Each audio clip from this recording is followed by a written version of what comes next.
This is the first time I'm doing this sort of video, but I was very moved by some news that just came to my attention yesterday. I was traveling last week and wasn't catching up on all of the latest, and I saw the news about the Indian expats that were shot in Kansas, and one of them unfortunately lost his life.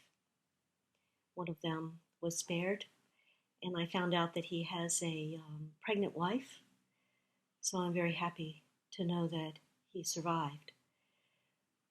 But I'm mourning this loss as if it were my own family. The Indian community I have a special bond with in the aftermath of the killing of my husband and daughter in Mumbai.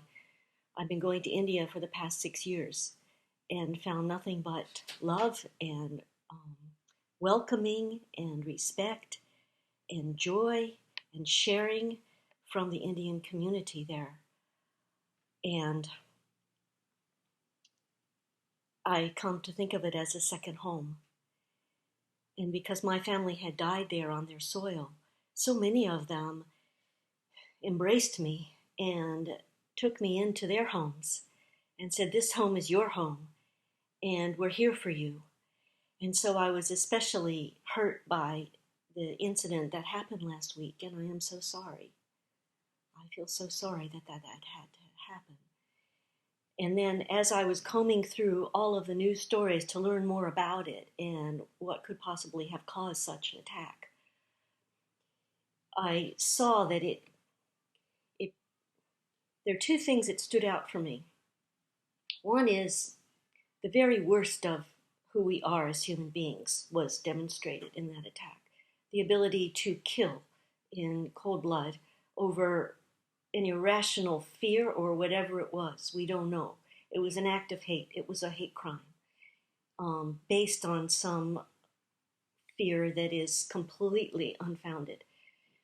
Now, on the other hand, a story that I wanted to share with you all that was just a beautiful act of love that happened also in that bar was a young man, Ian Gillot, or Gillo, Gillot, 24 years old, who dove under the table when the shooting started, and he was noticed that he had thought 9 rounds had gone off and that there would be no more ammunition left. So he came out from under the table to subdue the attacker so that he could keep more, so that he could, till the police arrived.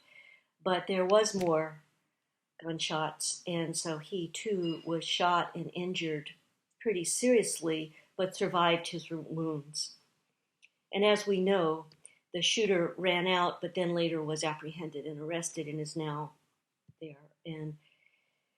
But this young man, Ian, I saw a film of him speaking from the hospital, and he's a hero, but he said, "I've been called a hero, but I'm not a hero. I simply did what anybody would do to save a fellow human being." Now that's what this is about. What love, what generosity of spirit that demonstrates a fellow human being, and that is what we all are. And he said that the young man who survived, he said, "He's my new best friend, and we're going to get to know each other better. And it probably won't be in a bar. It'll probably be in our backyard, grilling and maybe drinking a few beers. And I can't wait to meet his baby when it's born."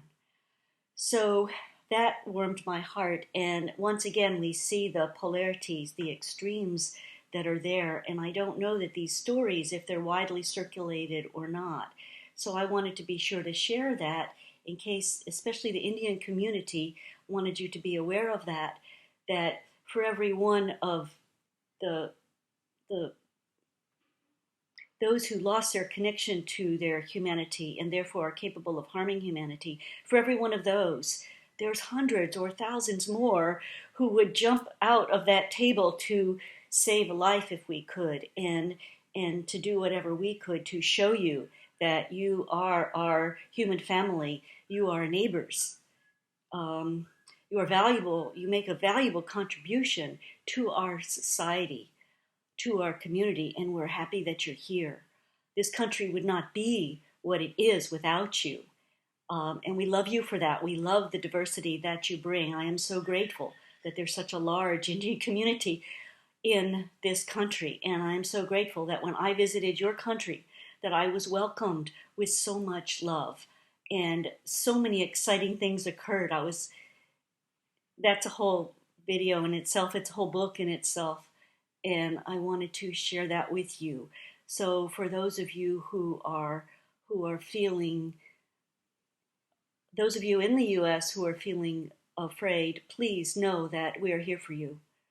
And there are many, many more Americans who would say the same.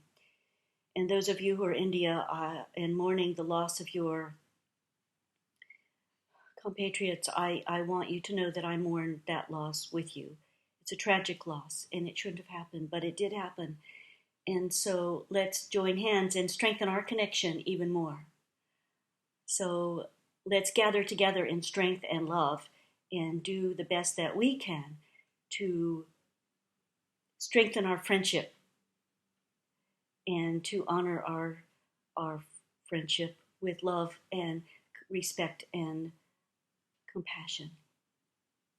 So I'll keep this short because there really are no words to express. Namaste.